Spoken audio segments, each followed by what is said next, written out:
안녕하세요. 건강과 가계 경제에 유익한 정보를 공유하는 스마트 소비자 김쌤입니다. 여러분에게 유익한 정보를 공유하고자 오늘 유튜브 개설을 처음 했는데요. 많은 구독과 격려 바랍니다. 오늘 여러분과 처음 나누고자 하는 내용은요.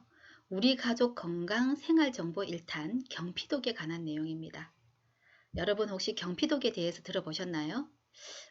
많이들 생소해 하시더라고요. 근데 알고 보면 굉장히 중요한 부분이니까 잘 들어보시기 바랍니다. 생활용품에 들어있는 화학물질이 특히 여성 특정 질병을 초래한다고 해요. 여성분들과 특히 딸을 키우는 부모님들은 굉장히 유익한 내용이 될 수 있으니까 귀 기울여서 들어주시기 바랍니다. 독성 물질이 체내에 흡수되는 경로가 세 가지가 있어요.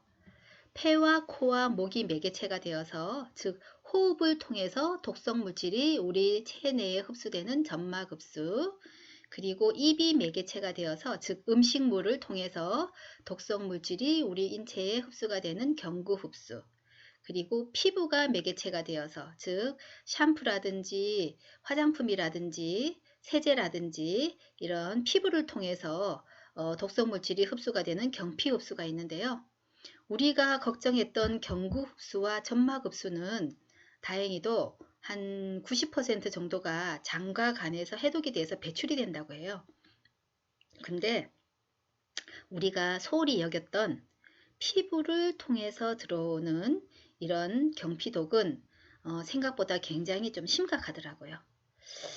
경피독은 한 10% 정도만 배출이 되고 혈관을 통해서 90% 정도가 장기나 지방에 매일매일 수년, 수십 년 동안 죽을 때까지 우리 인체에 축적된다는 사실이에요. 굉장히 무섭죠. 우리가 일상에서 피부에 근접하게 닿을 수 있는 물질들의 원료가 대부분 석유라는 사실 혹시 알고 계셨나요? 어떤 것들이 있나 보면 장난감, 반찬통, 컵, 그릇, 볼펜, 냉장고, 컴퓨터, 합성 섬유, 카페트, 가방, 화장품, 클렌저, 샴푸, 의약품 등 우리가 사용하는 대부분 98% 이상이 원료가 석유라고 합니다. 과학이 눈부신 발전을 했지만 반면에 합성 화학 물질이 우리 인체를 다시 위협하는 이런 악순환이 반복되고 있는 것 같아요. 경피독에 대해서 한번 알아보도록 하겠습니다. 경피독이란 독성 물질이 피부를 지나간다라는 뜻입니다. 즉, 화학 독소가 피부를 통해서 직접 침투된다는 것을 의미하는데, 우리가 매일 쓰는 치약, 샴푸, 화장품 안에 들어있는 화학 독소가 내 몸속 혈관을 타고 모세혈관을 타고 구석구석 다 다닌다고 생각하면 좀 무섭지 않나요? 네, 좀 심각하더라고요. 그리고 엄지의 제왕에서 서재글 박사님이 우리가 당신이 살이 안 빠지는 이유가 경피독이 내장지방을 만들어서 그렇다고 해요. 경피독이 내장지방을 만든다? 이해가 잘 안 되죠. 우리가 쓰는 샴푸라든지 화장품이라든지 이런 치약에 들어있는 합성 계면 활성제, 화학 방부제가 지용성 화학 물질로 되어 있다고 해요. 지용성 화학 물질이니까는 지방과 친하겠죠.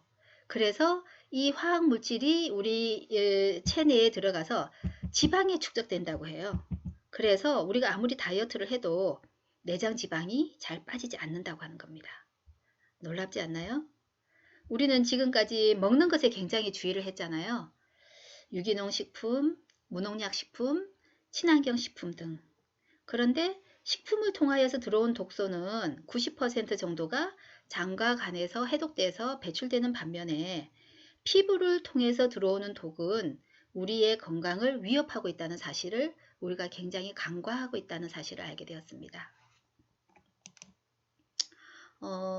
우리가 임신했을 때 산부인과 의사 선생님께서 피부에 바르는 연고도 주의하라는 말씀 들어보셨죠?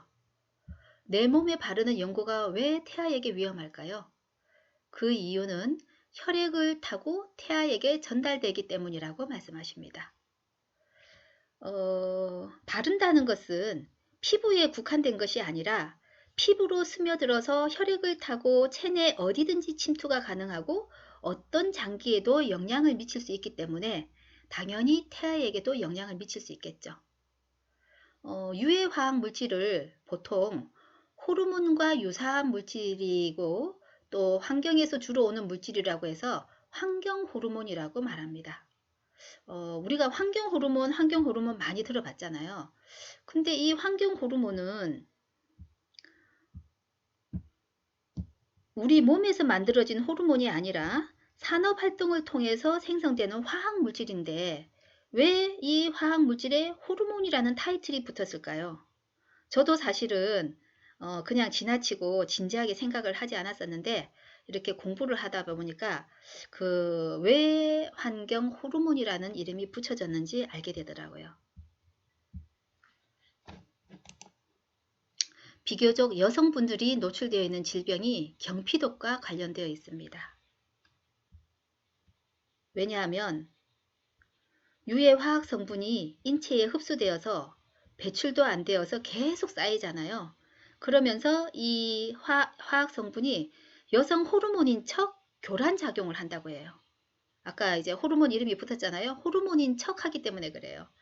그래서 특히 남성보다는 여성들이 질병에 굉장히 노출되는데 요즘 여성분들 생리통, 난임, 자궁근종, 유방암, 요실금, 방광염, 갱년기, 난소암 등 시작하는 나이대가 지금 점점 낮아지고 있죠. 젊은 여성들도 요즘 뭐 자궁암이라든지 자궁근종이라든지 그리고 이제 뭐 난임도 있고 굉장히 좀 심각한 상황들이 많이 있는데 그리고 몇 년 전에 유방암 환자의 종양을 떼어보니까 90% 이상에서 파라벤이 검출되었다고 언론에서 굉장히 많이 떠들었었죠. 네, 파라벤이 여성 호르몬인 척해서 교란 작용을 해가지고 우리 몸속에 들어가서 네, DNA를 공격하고 암세포를 만들고 유전자 변이를 했던 거예요. 그리고 이 계면 활성제가 부위별로 흡수되는 정도가 다른데요. 우리가 예를 들어서 머리에다가 샴푸를 했을 때 팔 안쪽을 기준으로 1이라고 했을 때 머리에 흡수되는 정도는 3.5배, 그리고 이마는 6배, 그리고 등은 17배. 근데 이제 손바닥, 발바닥은 거의 흡수가 잘 안 된다고 해요. 왜냐하면 피지선이 없어서 흡수가 잘 안 된다고 해요. 그런데 우리가 여기서 주목해야 될 부분이 생식기예요. 여성 생식기 42배. 놀랍지 않습니까? 우리가 샴푸를 하는 순간 5분도 안 돼가지고 그 샴푸에 있는 합성 계면 활성제 화학 방부제가 우리 여성들 생식기에 가서 매일매일 수년간 수십 년간 죽을 때까지 쌓인다는 거예요. 그러다 보니까는 요즘 굉장히 무서운 질병들이 계속 나타나고 있잖아요. 암도 굉장히 많이 나타나고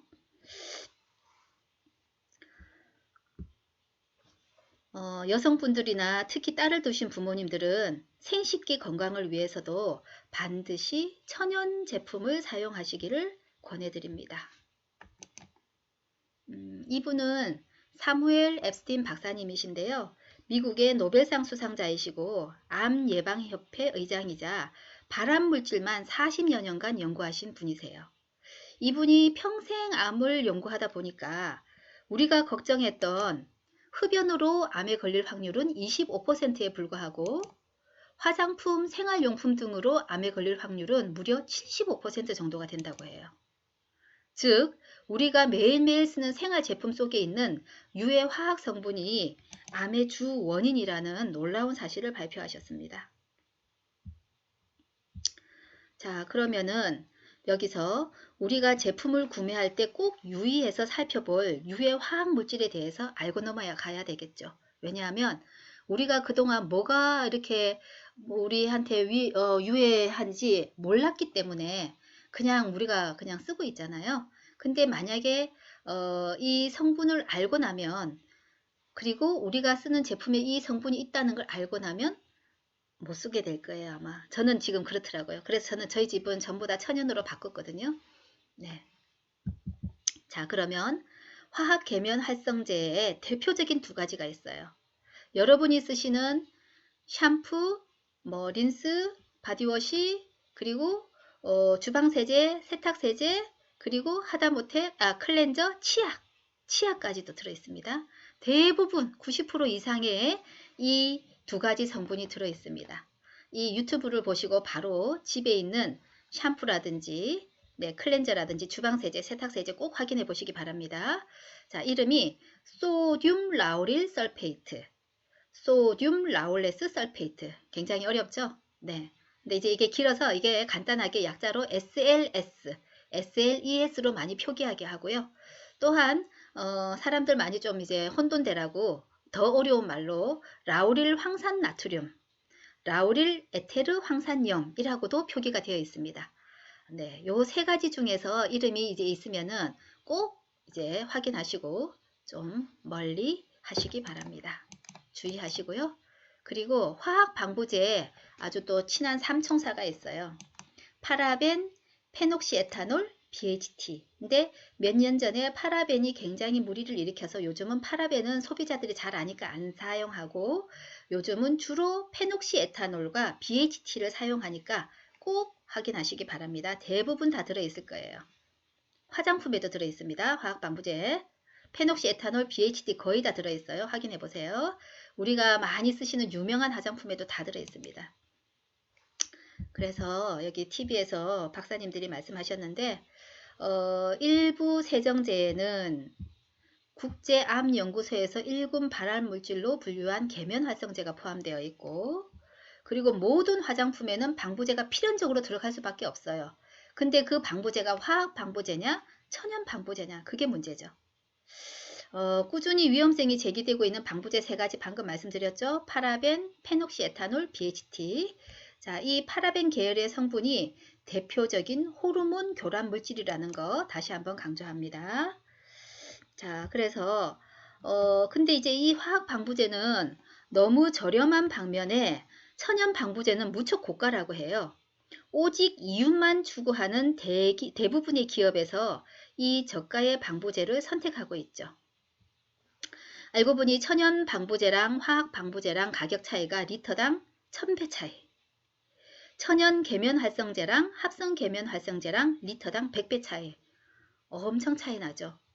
그러니 이윤을 추구하는 기업으로서는 당연히 화학 제품을 선호할 수밖에 없어 보이죠. 그렇다면 우리가 스마트한 소비자가 되어서 건강과 환경을 지켜내면서 가격이 착한 기업의 제품을 선별하는 수고는 저희들의 몫이라고 생각을 해요. 소비자들이 이런 유해 성분에 대한 정보를 습득하고 이런 제품을 기피한다면 기업들이 이런 성분을 쉽게 사용할 수는 없겠죠. 파라벤의 피해 상황을 한때 매스컴에서 밝혔기 때문에 요즘은 페녹시에탄올이나 BHT를 많이 사용하고요. 이제는 사랑하는 가족의 건강과 후손에게 물려줄 환경을 지키기 위해서 우리 주부들이 스스로 스마트 소비자로 거듭나서 유해 성분이 들어있는 제품을 중간 마진, 비싼 광고비가 포함된 비싼 값으로 소비하던 이런 습관을 이제는 바꿔야 될 때가 되었다고 생각합니다. 친환경 천연 성분을 꼭 체크하시기 바랍니다. 중간 유통 마진과 비싼 광고비가 빠진 생산자와 소비자 간의 직거래로 착한 성분, 착한 가격에 소비할 수 있는 습관을 들여야 되겠고요. 그러려면 공부를 좀 많이 하셔야 되겠죠. 네, 다음에 더 유익한 정보로 찾아뵙도록 하겠습니다. 감사합니다.